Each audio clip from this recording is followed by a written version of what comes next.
అధ్యక్ష అధ్యక్ష గౌరవ ముఖ్యమంత్రి గారు ప్రతిపక్ష పాత్రను మీరు బాగా నిర్వహించండి అని మాకు సలహా ఇచ్చారు. సంతోషం. ప్రజల తీర్పును మేము గౌరవిస్తాం. ప్రజలు మిమ్మల్ని ప్రశ్నించడం కోసమే మమ్మల్ని ఇక్కడ కూర్చోబెట్టారు. సో ప్రజలు మాకు ఇచ్చిన అవకాశాన్ని తప్పకుండా సద్వినియోగం చేసి మేము ప్రజల పక్షాన, మేము అధికార పక్షంలో ఉన్నా ప్రతిపక్షంలో ఉన్నా డెఫినెట్గా తెలంగాణ ప్రజల పక్షాన తెలంగాణ రాష్ట్ర ప్రయోజనాల కోసం మేము పోరాడతాం. అయితే గౌరవ ముఖ్యమంత్రి గారు బయట మాట్లాడినప్పుడు మీరు ఎన్ని గంటలు మాట్లాడతారో మాట్లాడండి, మీ మైక్ కట్ చేయము, మీరు ఎంతసేపు మాట్లాడినా శాసనసభలో అవకాశం ఇస్తాము అని బయటనేమో చెప్తా ఉన్నారు. కానీ లోపలికి వస్తే మైకు రావడం కోసం అడిగి అడిగి మా గొంతులు మూగబోతున్నటువంటి పరిస్థితి ఉన్నది తప్ప మైక్ ఇచ్చే పరిస్థితి లేదు. సో దయచేసి మీతో కోరేది, గౌరవ ముఖ్యమంత్రి గారు చాలా విషయాలు సత్యదూరమైనటువంటి విషయాలు చెప్పారు. సభ హుందాతనాన్ని తగ్గించే విధంగా మాట్లాడారు. నేను ఆ విషయాలను రెక్టిఫై చేయాలి, సభ రికార్డ్స్ను దాన్ని కరెక్షన్ చేయడం కోసం నేను మాట్లాడే ప్రయత్నం చేస్తూ ఉన్నా. ఇకపోతే అధ్యక్ష, ముఖ్యమంత్రి గారికి కూడా నా సూచన ఏంటంటే, వారు మాట అన్నారు, నాకు ఇంత గొప్ప అవకాశం వచ్చింది చిన్న వయసులో. ఎస్, మీరు వ్యంగ్యం తగ్గించుకోండి, వ్యవహారం మీద దృష్టి పెట్టండి. మీ మాటల్లో వ్యంగ్యం ఎక్కువైంది, వ్యవహారం తక్కువైంది. ఇలా మీరు ఒక ముఖ్యమంత్రిగా ఈ రాష్ట్రాన్ని బాగు చేయడం కోసం చక్కగా మాట్లాడితే తప్పకుండా మేము సహకరించడానికి సిద్ధంగా ఉన్నాం. అయితే అధ్యక్ష, ఈరోజు మన రాష్ట్రానికి ఒక మంచి రోజు, చాలా గొప్ప దినం. ఒక రకంగా చెప్పాలంటే ఈరోజు కేంద్ర ప్రభుత్వం గౌరవ పివి నరసింహారావు గారికి భారతరత్న అవార్డు ఇవ్వడం, ఇది మనందరికీ కూడా గర్వకారణం. అధ్యక్ష, నేను మీ ద్వారా ప్రభుత్వానికి ఒక చిన్న అప్పీల్ ఏంటంటే, ఇదే శాసనసభలో పివి నరసింహారావు గారికి భారతరత్న ఇవ్వాలని మనం ఏకగ్రీవ తీర్మానం చేసి పంపిస్తే, ఈరోజు కేంద్ర ప్రభుత్వం వారికి భారతరత్న ఇచ్చినందుకు ఈ సభలో ఏకగ్రీవ తీర్మానం చేసి మనము కేంద్ర ప్రభుత్వానికి కృతజ్ఞత చెప్పాలి. మన పివి గారి గౌరవాన్ని మనం పెంచుకోవాల్సిన అవసరం ఉంది. ఎందుకంటే మీరు పివి నరసింహారావు గారిని పట్టించుకోకపోయినా పివి ఘాట్ నిర్మించాం, అసెంబ్లీలో పివి చిత్రపటం పెట్టాం, పివి శత జయంతి వేడుకలను ఘనంగా జరిపాం, పివి గారి కూతురికి ఎమ్మెల్సీ ఇచ్చాం, పివి గారికి భారతరత్న ఇవ్వాలని నినదించాం. ఇవాళ అది నిజం కావడం, ఇది యావత్ తెలంగాణ ప్రజలకు గర్వకారణం.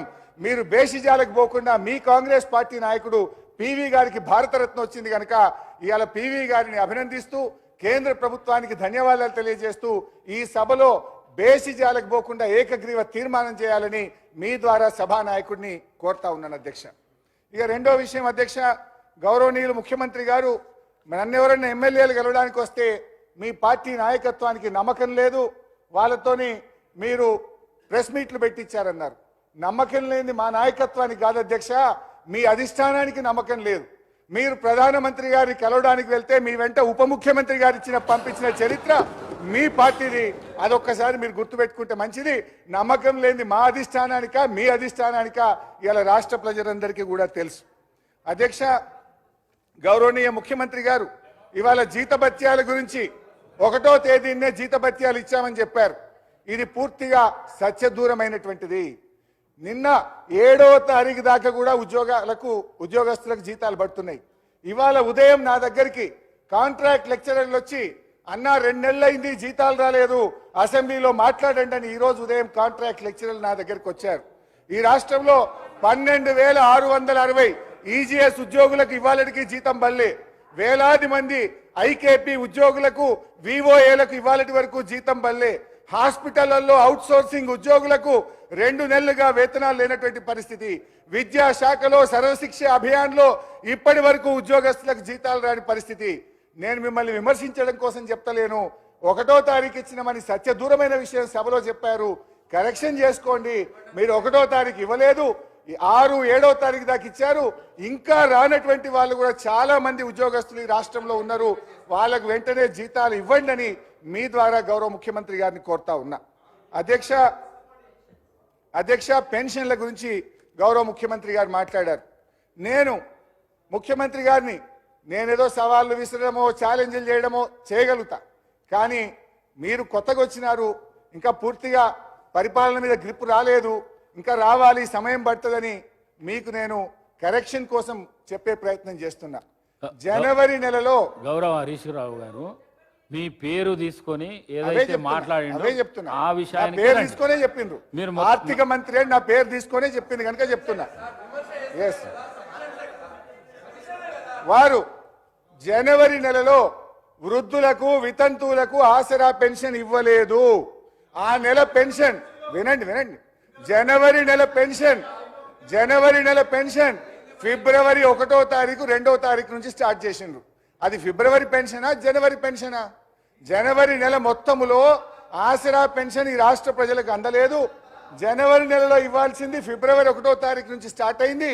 మరి అట్లా అనుకుంటే ఈ ఫిబ్రవరిలో జనవరిది ఫిబ్రవరిది రెండు కలిపి ఇస్తే అది కరెక్ట్ అవుతుంది. కానీ మీరు గొప్పగా ఏం చెప్తున్నారు, 1వ తారీఖే ఆసరా పెన్షన్ ఇచ్చినామని గొప్పగా చెప్పుకునే ప్రయత్నం చేసి పప్పులో కాలేసిండ్రు. అది ఫిబ్రవరి కాదు, జనవరి నెలలో ఎగ్గొట్టిందని ఫిబ్రవరి 1 స్టార్ట్ చేసిండ్రు. I request the CM to stand correction. అధ్యక్ష, ఇకపోతే రైతు బంధు విషయంలో కూడా గౌరవ ముఖ్యమంత్రి గారు మాట్లాడారు.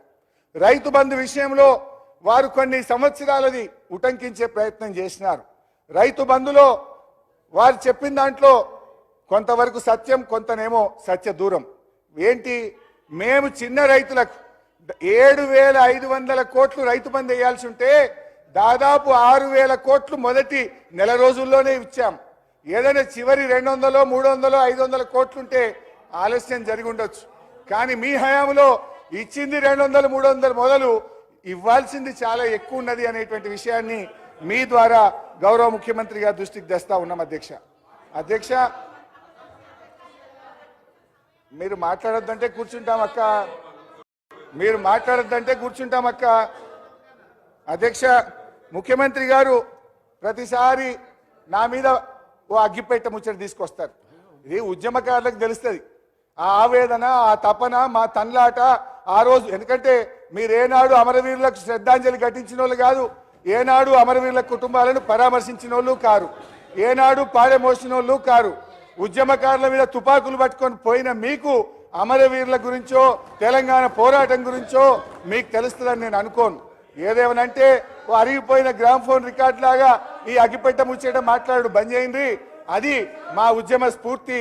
మేము ఆ రోజుల్లో పోరాటంలో మా ప్రయత్నాన్ని మీరు అట్లా కించపరిచో తగ్గించో రాజకీయంగా విమర్శ చేస్తామనుకుంటే అది మీ విజ్ఞతకే వదిలేస్తున్నాం. అధ్యక్ష, ఈరోజు ఎస్ఎల్బిసి టనల్ విషయంలో అఫ్ కోర్స్ ఇరిగేషన్ మీద డిస్కషన్ ఉంటే చాలా డీటెయిల్గా నేను మళ్ళీ వాటన్నిటికి కూడా వివరణ ఇస్తాను. అధ్యక్ష, ఎస్ఎల్బిసి టనల్ విషయంలో మొన్న ప్రెస్ కాన్ఫరెన్స్లో, ఈరోజు అసెంబ్లీలో కూడా గౌరవ ముఖ్యమంత్రి గారి సభను తప్పుదో పట్టించారు. మొన్న ప్రెస్ కాన్ఫరెన్స్లో 1 కిలోమీటర్ తవ్విండ్రు 10 ఏళ్ళల్లా అని చెప్పిండ్రు. ఇవాళ అసెంబ్లీలో 1.5 కిలోమీటర్ మాత్రమే తవ్వారు ఈ 10 ఏళ్లలో అని చెప్పి ఒక తప్పుడు మాటను సభలో చెప్పి రాష్ట్ర ప్రజల్ని మీరు తప్పుదో పట్టిస్తా ఉన్నారు. 11 కిలోమీటర్లు మా హయాంలో ఎస్ఎల్బిసి టనల్ తవ్వడం జరిగింది. దయచేసి ముఖ్యమంత్రి గారు దీన్ని కరెక్షన్ చేసుకోవాలి. ఇంకోసారి మాట్లాడేటప్పుడు డబుల్ చెక్ చేసుకొని మాట్లాడండి. అది మీ పొజిషన్కు, ఆ కుర్చీకి మీకు తగదు అని చెప్పి గౌరవ ముఖ్యమంత్రి గారికి మనవి చేస్తా ఉన్నాం. అధ్యక్ష, గౌరవ ముఖ్యమంత్రి గారు నాగార్జున సాగర్ డ్యామ్ గురించి కూడా మాట్లాడారు. నేను మీకు ఇచ్చే సూచన, విమర్శ చేయాలంటే నేను చాలా చేయగలుగుతా, అఫ్ కోర్స్ నా వల్ల నా మైక్ కట్ అవుతుంది. నేను మీకు ఇచ్చే సూచన, ఆ రోజు శ్రీశైలం ఆంధ్రప్రదేశ్ ప్రభుత్వ కంట్రోల్లో, నాగార్జున సాగర్ను తెలంగాణ ప్రభుత్వ కంట్రోల్లో ఇచ్చారు.